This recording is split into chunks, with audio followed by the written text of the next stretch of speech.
Chapter 15 of The Science of Getting Rich by Wallace D. Wattles.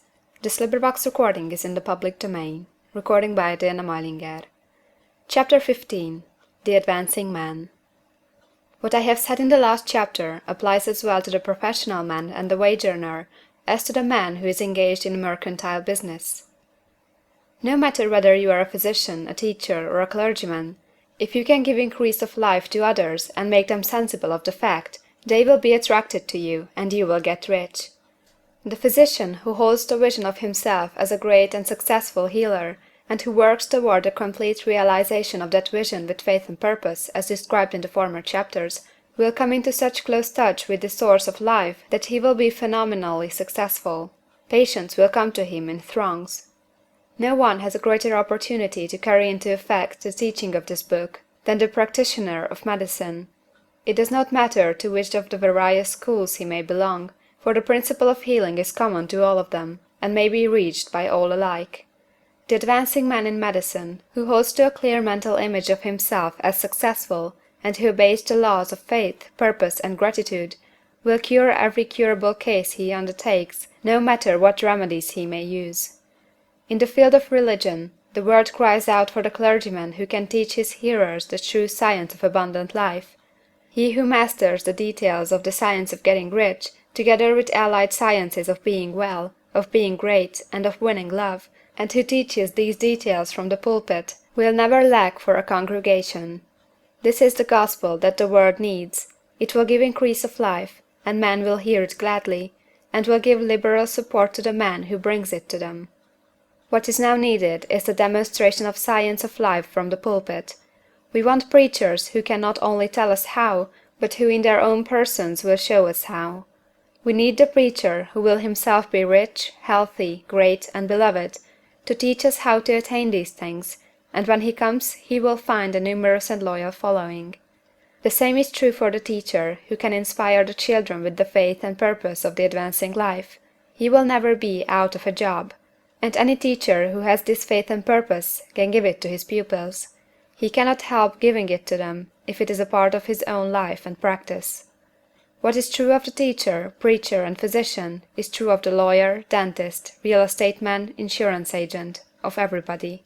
The combined mental and personal action I have described is infallible. It cannot fail.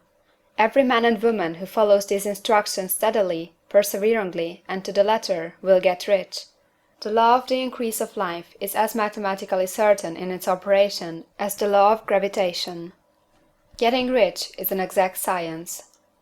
The wage earner will find this as true of his case as of any of the others mentioned. Do not feel that you have no chance to get rich because you are working where there is no visible opportunity for advancement, where wages are small and the cost of living high. Form your clear mental vision of what you want, and begin to act with faith and purpose. Do all the work you can do, every day, and do each piece of work in a perfectly successful manner. Put the power of success and the purpose to get rich into everything that you do. But do not do this merely with the idea of currying favor with your employer, in the hope that he, or those above you, will see your good work and advance you. It is not likely that they will do so. The man who is merely a good workman, filling his place to the very best of his ability, and satisfied with that, is valuable to his employer, and it is not to the employer's interest to promote him. He is worth more where he is. To secure advancement, something more is necessary than to be too large for your place. The man who is certain to advance is the one who is too big for his place, and who has a clear concept of what he wants to be, who knows that he can become what he wants to be, and who is determined to be what he wants to be. Do not try to more than fill your present place with the view of pleasing your employer. Do it with the idea of advancing yourself. Hold the faith and purpose of increase during work hours, after work hours, and before work hours. Hold it in such a way that every person who comes in contact with you, whether foreman, fellow workman, or social acquaintance, will feel the power of purpose radiating from you, so that everyone will get the sense of advancement and increase from you. Men will be attracted to you, and if there is no possibility for advancement in your present job, you will very soon see an opportunity to take another job. There is a power which never fails to present opportunity to the advancing man who is moving in obedience to law. God cannot help helping you if you act in a certain way. He must do so in order to help himself. There is nothing in your circumstances or the industrial situation that can keep you down.